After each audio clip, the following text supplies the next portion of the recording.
Bonjour à toutes et à tous, bienvenue au journal 600 acteurs de l'éducation au chevet de l'enseignement secondaire. La 7e conférence annuelle se penche sur le fonctionnement des établissements d'enseignement marqués par de nombreuses crises. Le tournoi de l'UFOA des moins de 17 ans aura lieu à Ouagadougou à partir du 25 septembre prochain. Le tirage au sort a permis de constituer 2 poules de 4 équipes chacune. Mais tout d'abord, le Conseil des ministres tenu hier a examiné plusieurs dossiers portant sur des propositions de loi et de projets de décret. Au nombre de ceux-ci, 2 décrets portant ouverture de la campagne pour la présidentielle et les législatives du 11 octobre prochain et un autre qui instaure au Burkina un corps de volontaires nationaux. Souleymane Sanou, Maxime Zongo. 8 heures durant, les membres du gouvernement ont délibéré sur de nombreux dossiers. Au titre du ministère de l'administration territoriale et de la décentralisation, 2 décrets ont été adoptés. Le premier fixant la période de la campagne à l'élection présidentielle le dimanche 20 septembre à 0h et celle des législatives le samedi 26 septembre. Au titre du ministère du Commerce, le Conseil a adopté un décret permettant la prorogation du mandat de l'Assemblée générale de la Chambre des métiers de l'artisanat du Burkina. Le 15 juillet, j'ai dû introduire un rapport pour l'organisation des élections au niveau de la CMABF. Et à ce niveau, il m'avait été autorisé d'organiser ces élections le 13 septembre. Mais suite à ce décret, nous avons mis en place des comités qui ont travaillé. Ils ont essayé de dérouler un chronogramme des activités. Et il ressort de ce chronogramme-là que véritablement la date du 13 septembre pour l'organisation des élections ne pouvait pas tenir. Au cours de ce conseil, un rapport de loi portant institution d'un corps de volontaires au Burkina a été examiné et adopté. Au niveau des insuffisances, bien entendu, nous avons noté que la durée du volontariat était de 6 mois. Nous avons voulu l'étendre à 12 mois, de telle sorte que tous ceux qui font le volontariat avec 12 mois de volontariat puissent être dispensés du service national et de développement. Le deuxième élément, c'était étendre le champ d'application du volontariat pour ne pas que ça touche uniquement le secteur public. La rentrée qui s'approche à grands pas n'est pas passée sous silence. Un point sur les retards des universités et la problématique des heures supplémentaires ont été exposés au Conseil. Beaucoup d'établissements, d'une année sur l'autre, voient leurs heures supplémentaires, leurs heures de vacation multipliées par 2 ou par 3. Si ça évolue comme ça, ça devient insupportable. Donc il faut que ça soit rationalisé. Au titre du ministère de la Culture et du Tourisme, le Conseil a adopté un rapport relatif à la valorisation des arts et de la culture dans le système éducatif et décidé de l'organisation de la 11e édition du site. Alors l'enjeu pour nous, c'est de faire en sorte qu'encore une fois de plus, le Burkina Faso et particulièrement à Ouagadougou ici, soit le centre d'intérêt, encore une fois de plus, de ce salon-là, et de montrer ce que nous avons effectivement en matière donc, de touristique. Cette 11e édition se tiendra du 23 au 27 septembre prochain à Ouagadougou. Le thème, tourisme interne, enjeux et défis. 600 acteurs de l'enseignement des 13 régions du Burkina sont réunis à Ouagadougou. La 7e conférence annuelle de l'enseignement secondaire se penche sur les défis et les perspectives du fonctionnement des établissements d'enseignement secondaire. Les participants feront un diagnostic des difficultés rencontrées pendant les années scolaires. Reportage Gérald Sommet, Ini Janine Kambiri. Les établissements d'enseignement secondaire au Burkina ont connu ces dernières années des soubresauts divers, souvent regrettables, caractérisés par l'indiscipline, la remise en cause de l'autorité éducative, les déblayages intempestifs, les sit-ins, les marches accompagnées parfois de destruction de biens publics et privés, l'atteinte à l'intégrité physique, et j'en passe. Des problèmes auxquels vont réfléchir les 600 acteurs de l'enseignement secondaire venus des 13 régions du Burkina. Ce dysfonctionnement est également sous-tendu par le manque de moyens financiers. Mais il faut également la formation du personnel administratif, mais du personnel enseignant en matière de management.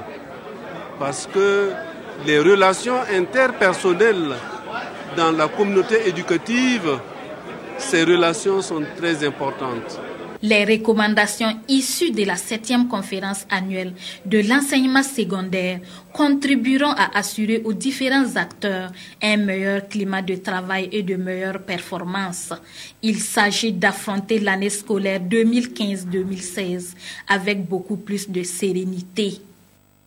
Civisme et citoyenneté, deux mamelles d'une formation qui intéresse à Kaya les responsables politiques, religieux et coutumiers de la région du Centre-Nord. 48 heures pour acquérir des notions sur le civisme et la citoyenneté en période électorale. Reportage d'Aouda Ouattara, Aimé Solange Guigma. Le ministère en charge de la justice, des droits humains et de la promotion civique est convaincu que les responsables religieux, coutumiers et politiques ont leur partition à jouer dans le maintien de la paix. C'est pourquoi il a initié à leur intention une formation sur le civisme et la citoyenneté.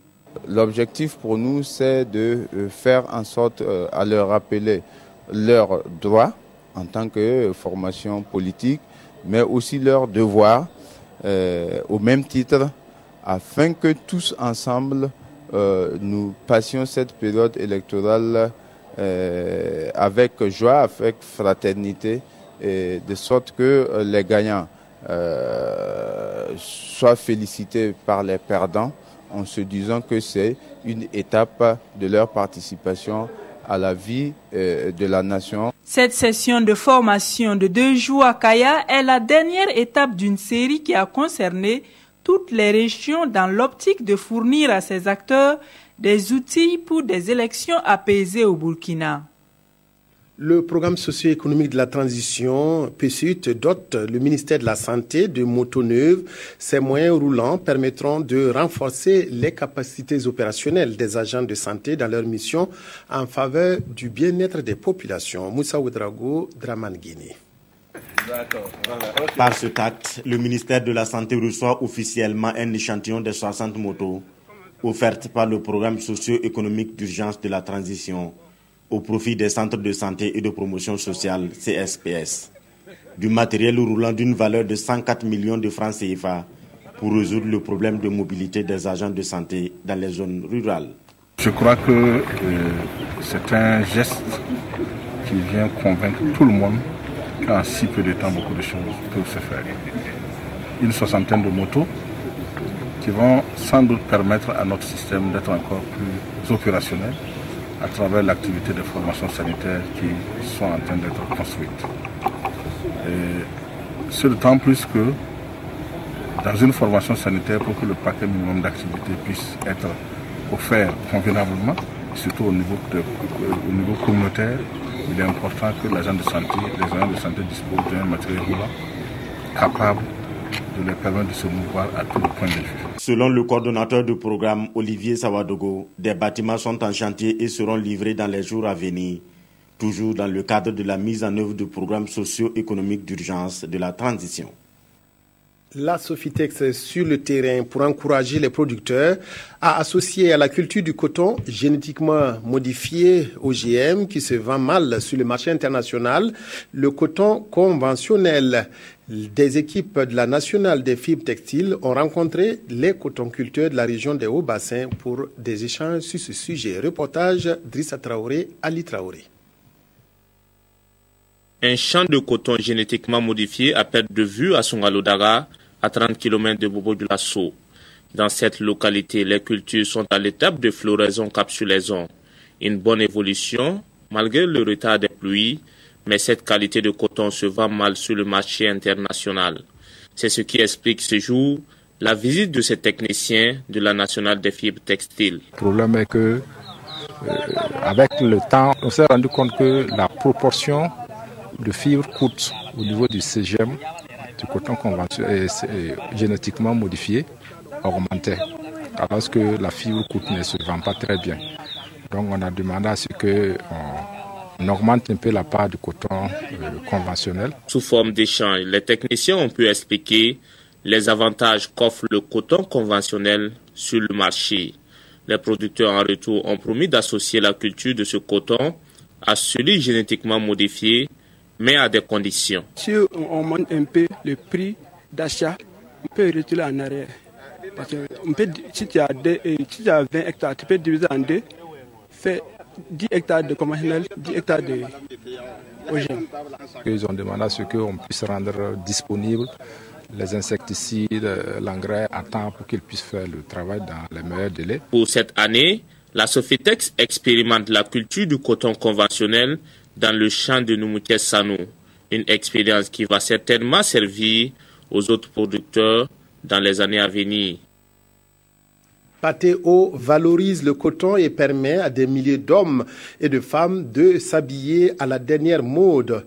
Le célèbre styliste a remis des chemises griffées au présentateur de la RTB, dont transmis par la directrice commerciale et de marketing Mariam Vanessa Touré. Ce geste de Patéo est destiné à encourager les journalistes dans l'accomplissement de leur mission quotidienne. Les acteurs de l'élevage se retrouvent à Koudougou pour réfléchir autour de l'amélioration des recettes du secteur. Concrètement, il s'agit d'étudier les possibilités d'améliorer les prélèvements des produits de l'élevage destinés à l'exportation.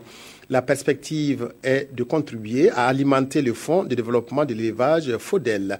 Gérard Sommet, Ini, Janine Kambiri.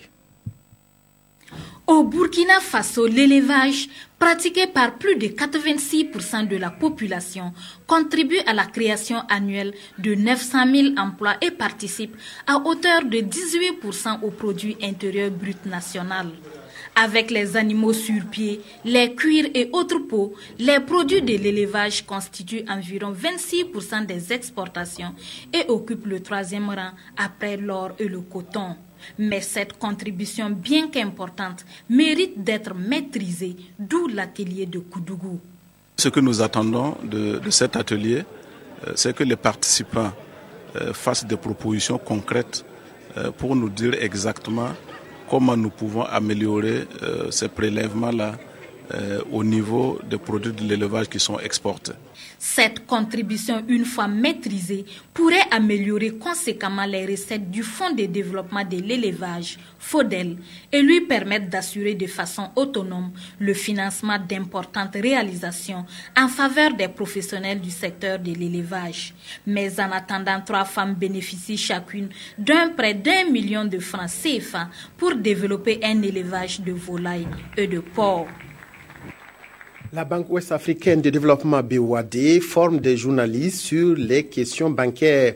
Objectif, renforcer la visibilité de l'institution et construire un partenariat avec les hommes du média. La formation a comme point central le cycle d'un projet financé par la BOAD. Jean-Eudes Bayala, Frédéric Etienne Bassenga. Le cycle d'un projet financé par la Banque ouest-africaine de développement, voilà le sujet qui rassemble ces hommes de médias qui ont une chose en commun, l'intérêt pour les questions économiques. Voulu par la BOAD, cette formation entre en droite ligne de l'une de ses nouvelles ambitions, se rapprocher de ses États membres, en passant par les médias. La BOAD compte renforcer son positionnement comme partenaire privilégié des États et du secteur privé. Cette ambition est clairement exprimée dans son 2e plan stratégique qui couvre la période de 2015 à 2019. En effet, notre institution cherchera à renforcer sa visibilité, à mieux expliquer ses actions, tout en restant ouverte aux avis et suggestions émanant de ses différents publics. C'est dans ce cadre que d'autres initiatives seront lancées en fonction des opportunités, bien sûr, dans le sens du renforcement des relations entre la BOAD et les médias, en particulier ceux du Burkina Faso. Durant donc ces 2 jours, ces journalistes vont faire connaissance avec l'institution et apprendre comment faire une évaluation prospective. Il sera également question de politique et procédures de passation des marchés, de lutte contre la fraude et de la corruption et des règlements de griefs à la BOAD. Sport football, le tirage au sort de la 2e édition du tournoi de l'UFOA, l'Union des fédérations ouest-africaines, zone Ouest B, a été effectué mardi à Ouagadougou. 2 poules A et B ont été constituées. Ainsi, les étalons cadets évolueront dans la poule A en compagnie de la Sierra Leone, du Ghana et de la Tunisie. La compétition s'ouvre le 25 septembre prochain. Yacouba Gamene, Jean-Modeste Ouedraogo. La Sierra Leone, donc, qui est deuxième de la poule A. Burkina Faso-Sierra Leone, c'est l'affiche du match d'ouverture du tournoi de l'UFOA zone Ouest B réservé aux moins de 17 ans. Ainsi, on a décidé le tirage au sort effectué ce mardi à Ouagadougou. La poule du Burkina Faso est composée de la Sierra Leone, du Ghana et de la Tunisie, pays invité à ce tournoi des U17. La poule B abrite le Nigeria, le Niger et la Côte d'Ivoire. C'est vrai que nous sommes dans une phase difficile de la transition, délicate, j'allais dire. Mais les plus hautes autorités nous ont donné l'accord et ils ont également donné les moyens nécessaires pour accueillir cette compétition. Au total, 7 pays prendront part à cette compétition et de l'avis du comité d'organisation. Tout est presque prêt pour garantir le succès du tournoi après celui de Lomé. Aujourd'hui, nous sommes très avancés. En tout cas, le plus dur a été fait parce que nous avons une maîtrise plus ou moins grande de l'enveloppe financière. Nous avons déjà beaucoup d'idées sur comment les équipes seront installées. La cérémonie d'ouverture est prévue pour le samedi 25 septembre à 15h30 au stade du 4 août de Ouagadougou avec l'opposition Burkina Faso-Sierra Leone suivie d'un alléchant Ghana-Tunisie. La finale est attendue pour le 4 octobre 2015. La revue de presse de ce jeudi 10 septembre avec Touaboum Evelyne Dabiré. 2 sujets la dominent, les dates de la campagne électorale des scrutins du 11 octobre et la grogne des 200 militaires de l'armée camerounaise. Ouverture de la campagne électorale 20 et 26 septembre, informe l'observateur Palga. Et c'est une décision prise lors du Conseil des ministres du 9 septembre, un conseil que publie en intégralité vos quotidiens. Mais après le 11 octobre, date des élections, explique le journal Le Soir, le nouveau président du Faso et les députés élus seront fixés sur leur sort réel dans 8 jours si tout est jugé normal et 21 jours s'il y a des irrégularités constatées pendant les votes. Des jours de vérification que votre quotidien appelle les 21 jours de danger pour le Burkina. Alors, allons-nous en sortir ou allons-nous sombrer ? Questionne le quotidien qui s'approprie l'interrogation des évêques dans leur message en date du 6 septembre dernier. Et ce journal de proposer ceci, il faut penser dès à présent tous les mécanismes possibles pour stabiliser le pays entre le 11 octobre et les 21 jours qui mèneront au résultat définitif. Actualité hors du Burkina, l'observateur Palga informe d'une première plus qu'inquiétante. Près de 200 militaires camerounais de retour de plusieurs mois de mission en Centrafrique ont défilé ce 9 septembre dans les rues de Yaoundé. Motif de leur mécontentement, 19 mois d'arriérés de primes. Et à Yaoundé, informe aujourd'hui au Faso, les gros bonnets de l'armée minimisent. La FLA ne concerne que 200 soldats sur près de 1230 mobilisés en Centrafrique, avance un officier de l'armée camerounaise sur RFI, rapporte ce quotidien. Mais l'Union africaine saisie reconnaît des erreurs factuelles et s'engage à réparer ce impair, conclut ce quotidien. Merci d'avoir suivi le journal de 13h15 qui ainsi s'achève. Excellent après-midi à toutes et à tous en compagnie de la RTV.